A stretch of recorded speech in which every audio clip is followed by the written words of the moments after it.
St. Mark's, may the peace of Christ be with you all.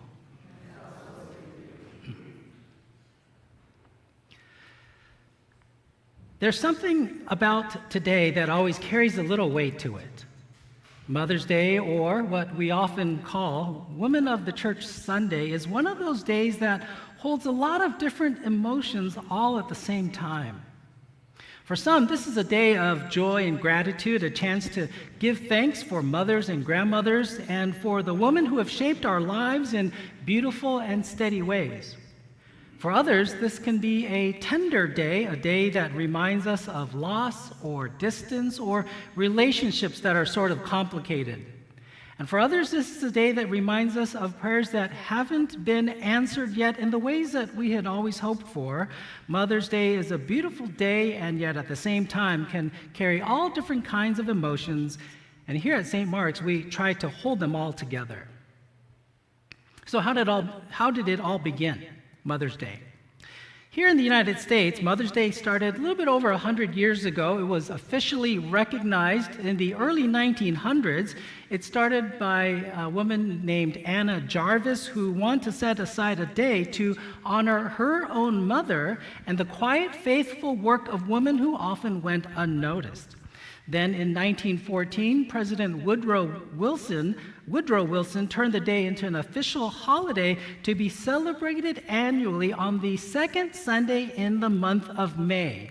The original idea behind Mother's Day was to set aside this day to allow people to visit their mothers, and if that was impractical or impossible, to write and send them letters. Here's a few fun facts about Mother's Day you may or may not know. Mother's Day is historically the busiest day in terms of phone calls, with approximately 122 million phone calls being made today just here in the United States. And not only does that number keep getting bigger, but the length of those phone calls are getting longer and longer and longer. Isn't that encouraging? We have a lot more things to say to our mothers, or they have a lot more things to say to us. Mother's Day is also the busiest day for restaurants, as you probably know, and if you don't have reservations already for today's lunch or dinner, you better get on it. Mother's Day is also the highest selling holiday for flowers and plants, accounting for 1 in 4 of all flowers purchased annually.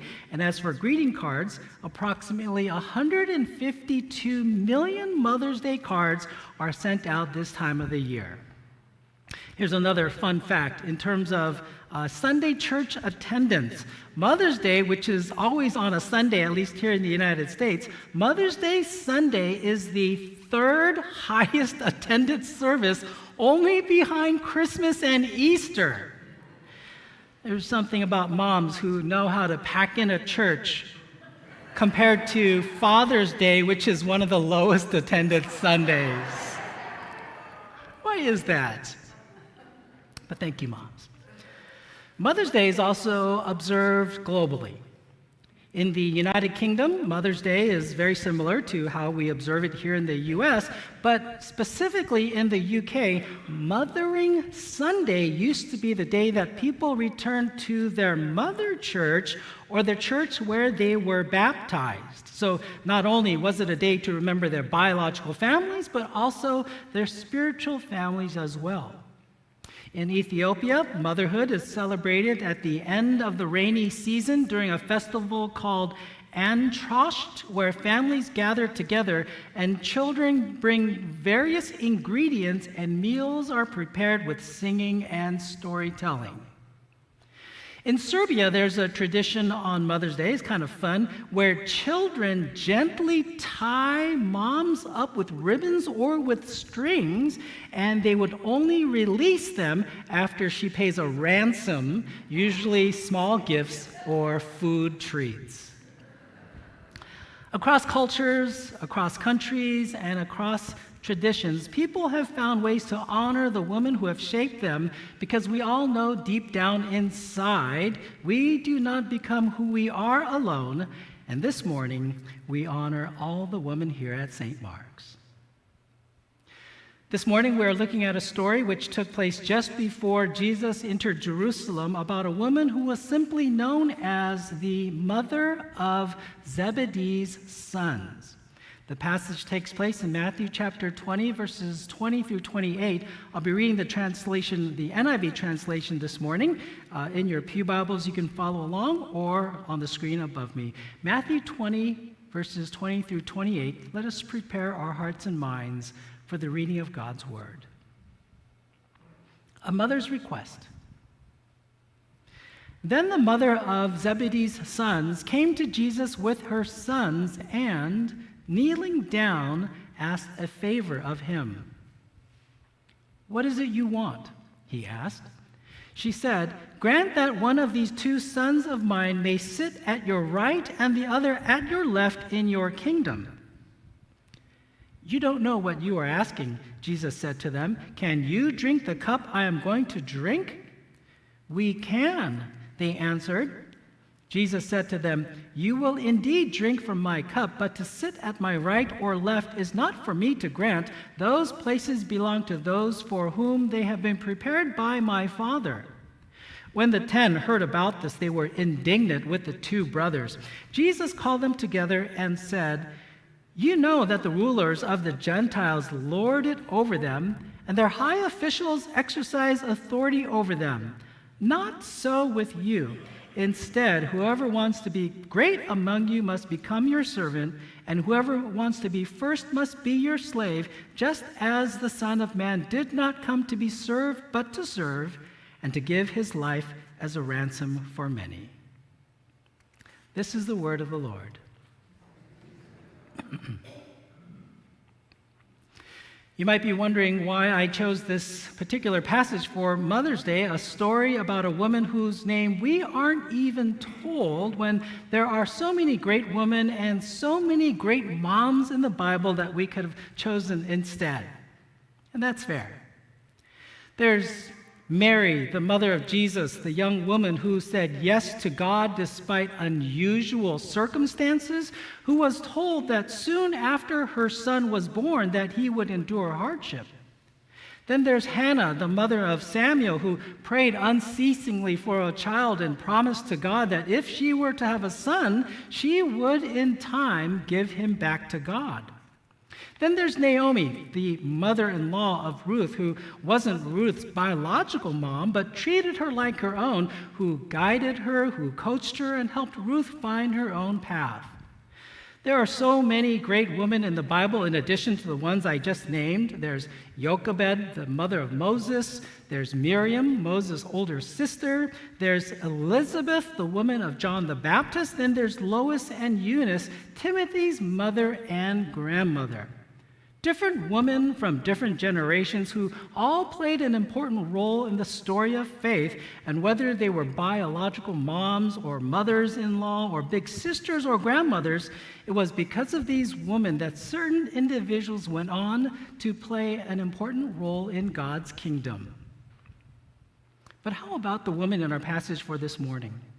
What role did she play in God's kingdom? What important truth did she pass down to her two sons? And what kind of faith did she model for us as an example for us to live by? According to our passage, the woman was only referred to as the mother of Zebedee's son. That's an interesting way of saying it without telling us her name. It would be like me saying, "I am the father of Christine's daughter." Sounds a little bit mysterious, doesn't it? Well, that tells you who I'm married to, and that tells you that we have a daughter, but that doesn't tell you my name, only my relationship with my family members, and maybe in those days, introducing oneself that way was the manner of the day. Well, we already know the names of Zebedee's sons. They were James and John. We also know the two brothers were fishermen based on earlier passages. They were also part of the first group of disciples that Jesus called along the Sea of Galilee. And along with Peter, these two brothers, James and John, were part of Jesus' inner circle. The two brothers, James and John, were also known by their nickname, the Sons of Thunder, because of their hot temper. And a good example of that was when Jesus and the disciples were passing through Samaria. The Samaritans were hoping that Jesus would stay a while, hoping to host them at least overnight. But when Jesus told them that they were merely traveling through back to Jerusalem, the Samaritans were offended and told the group to leave, move on. Well, that didn't sit well with James and John. And in that famous passage, they said to Jesus, "Do you want us to call fire to come down from heaven and consume them?" That was James and John, the sons of thunder, hot-headed and compulsive. Well, what do you imagine raising those boys was like? What kind of mom would it take to raise such thunderous boys? Whatever image comes to mind, that was the woman in our story, the mother of Zebedee's sons. Now, it's interesting that the author of this gospel, this story, was actually John, one of those two boys, which means the woman in the story was John's biological mother. So John could have easily written, "One day, my mother went up to Jesus to ask him for a favor for me and my brother," but maybe that didn't sound appropriate. Maybe if the two sons were still very little boys, that might sound okay, but James and John were full-grown men, and in the story, having their mom ask Jesus a big favor on their behalf maybe sounds a little embarrassing. So maybe that's why John left out the name. Well, according to other Bible passages, and most scholars agree, that the mother's name was Salome. Would you say her name with me? Salome. She was the wife of Zebedee and the mother of James and John. Listen to other Bible references. This is in the Gospel of Mark, chapter 15, verse 40. Some women were watching from a distance the crucifixion. Among them were Mary Magdalene, Mary, the mother of James the younger and of Joseph, and Salome. Listen to another Bible passage from Matthew, chapter 27, verse 55. Same story, but in Matthew's words. Many women were there watching from a distance. They had followed from Galilee to care for Jesus' needs. Among them were Mary Magdalene, Mary, the mother of James and Joseph, and the mother of Zebedee's sons. Then she was again named in Mark, chapter 16, verse 1. When the Sabbath was over, Mary Magdalene, Mary the mother of James, and Salome bought spices so that they might go to anoint Jesus' body. So while John may not want to name his mother, the other Gospels told us her name. Her name was Salome, the one who asked Jesus for a favor. Let's take a closer look at her story. Then the mother of Zebedee's sons, Salome, came to Jesus with her sons and, kneeling down, asked a favor of him. "What do you want?" he asked. Jesus said, "Grant that one of these two sons of mine may sit at your right and the other at your left in your kingdom." That was Salome's request, that when Jesus came into his kingdom, or when the kingdom of God was established, her two sons, James and John, would sit at the right and left of Jesus. There's a famous painting, I'm sure you've all seen it before. David, if you could put it up on the screen. It's The Last Supper, painted by the famous Leonardo da Vinci. I'm pretty sure that all of you have seen this picture before, and so you should know who the person is in the middle. Who is it? Yes, it's Jesus. But then who are the other 12 people sitting next to him by name? Well, you could probably rattle off the names of the 12 disciples, but do you know each one and where they're seated if I were to point to a particular individual? Which one is Peter? Which one is Andrew? Which one is James or John? If any of you could name the disciples based on where they are sitting, I would be so impressed. Well, here's a zoomed-in picture. You can show the next one. It's a different quality. On the left, which was Jesus' right, kind of leaning away, that's John. And it says, not Mary. And on the right, which was Jesus' left, that's James.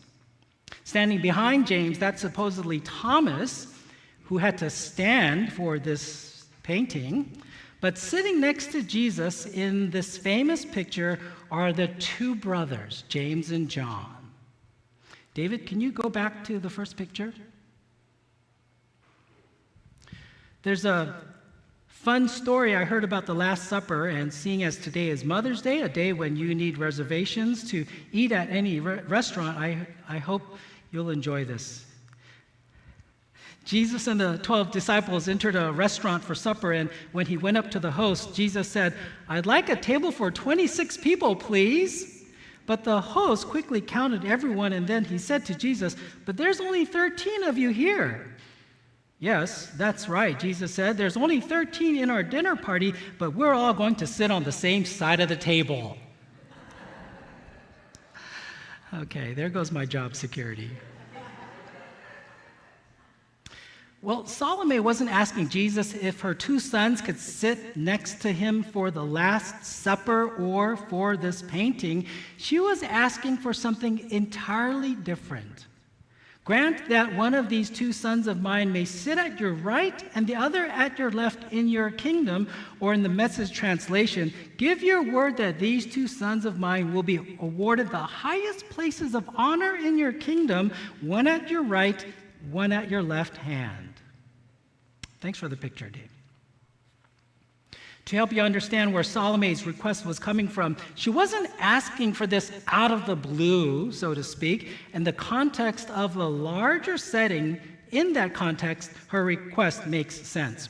Just right before our passage, the disciples heard Jesus say to a rich young man, "If you want to be perfect, go. Sell your possessions and give to the poor, and you will have treasure in heaven. Then come follow me." Matthew chapter 19. Well, when Peter heard those words, he said what all the disciples were thinking. Peter said to Jesus, "We have left everything to follow you. What then will there be for us?" And this is how Jesus replied, "I tell you the truth, at the renewal of all things, when the Son of Man sits on his glorious throne, you who have followed me will also sit on 12 thrones, judging the 12 tribes of Israel. And everyone who has left houses or brothers or sisters or father or mother or children or fields for my sake will receive 100 times as much and will inherit eternal life." Now, what Jesus said to Peter and for all the disciples to hear was a reference to the 12 tribes of Israel and the restoration of the throne. Some people say that there were 12 disciples to match the number of the tribes of Judah, with each disciple sitting on a throne overseeing their own tribe.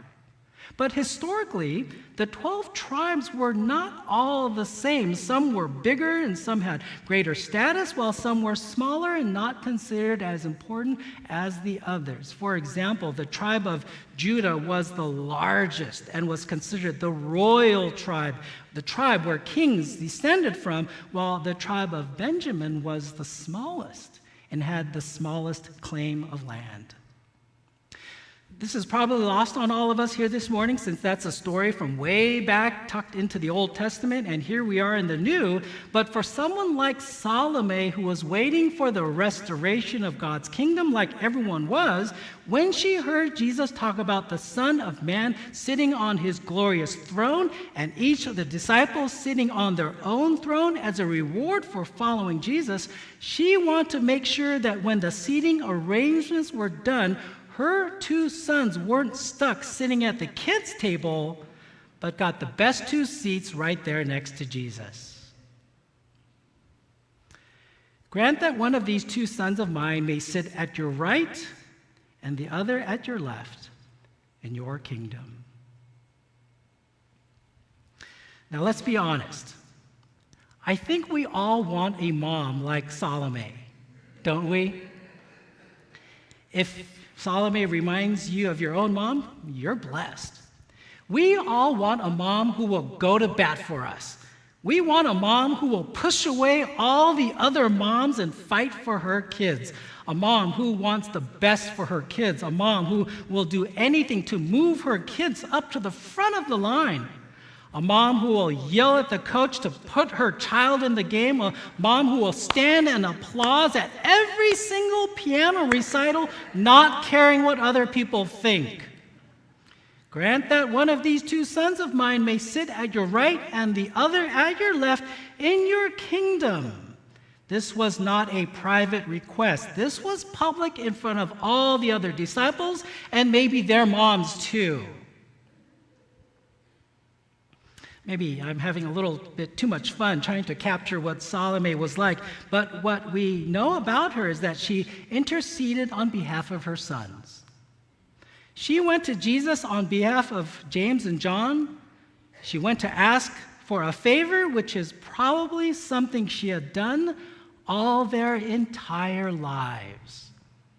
When her two sons were born, she probably prayed over them, hoping that they would be healthy. When her two sons were growing up, she probably prayed that they would both get along. And when they became older and went out fishing with their dad, she probably prayed that God would keep them safe. And when Jesus called them to become his disciples, she probably prayed that God would use them in wonderful and mysterious ways. So Salome going up to Jesus and interceding on their behalf was probably something she did all her entire life. Moms, grandmas, aunties, and big sisters, thank you for interceding on our behalf. Salome was also a woman who followed Christ. We often think that it was just Jesus and the 12 disciples traveling from village to village, but there was a larger group of people who often accompanied them. In Mark chapter 15, immediately after Jesus died on the cross, Mark tells us that there was a group of women there. Listen again. Some women were watching from a distance. Among them were Mary Magdalene, Mary, the mother of James the younger, and of Joseph, and Salome. In Galilee, these women had followed him and cared for his needs. Many other women who had come up with him to Jerusalem were also there. So Salome was part of the group of women who also traveled with the group way back from Galilee all the way to Jerusalem. They not only followed, but took care of his needs, probably too many things to mention. There's a wonderful story told by a Canadian radio announcer named John Gilbert. The story is entitled Paid in Full. A little boy came up to his mother in the kitchen one evening while she was fixing supper, and he handed her a slip of paper that he had been writing on. After his mom dried her hands on her apron, she read it, and this is what it said. For cutting the grass, $5. For cleaning up my room this week, $1. For going to the store with you, 50 cents. Babysitting my kid brother while you went shopping, 25 cents. Taking out the garbage, $1. For getting a good report card, $5. For cleaning up and raking the yard, $2. Total owed $14.75.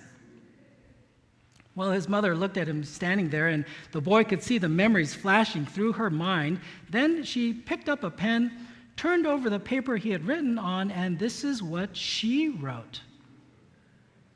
For 9 months I cared you while you grew inside me, no charge. For all the nights that I've sat up with you, doctored and prayed for you, no charge.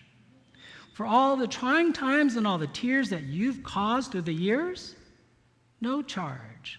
For all the nights that were filled with dread and the worries I knew were ahead, no charge. For all the toys, food, clothes, and even wiping your nose, no charge. when you add it up, son, the cost of my love is no charge. When the boy finished reading what his mother had written, there were big tears in his eyes, and he looked straight up at his mother and said, "Mom, I sure do love you." And then he took the pen, turned the paper over, and in great big letters he wrote, "Paid in full." Salome probably did a lot more than we'll ever know. The passage just says that she and a group of women took care of Christ's needs. And even after Jesus died on the cross, the woman continued to serve. In Mark chapter 16, verse 1, on the day of resurrection, this is what is written. When the Sabbath was over, Mary Magdalene, Mary the mother of James, and Salome brought spices so that they might go to anoint Christ's body. And that's the story of Salome. Salome first came to Jesus asking for glory. She wanted her sons near the throne, near honor, near power, and near greatness. But by the end of the gospel story, that same woman was no longer standing near a throne. She was standing near a cross, and somehow along the way, her understanding of greatness had changed, because she had discovered that following Christ wasn't about status, but faithfulness, and it was about staying near Christ even when the road became difficult.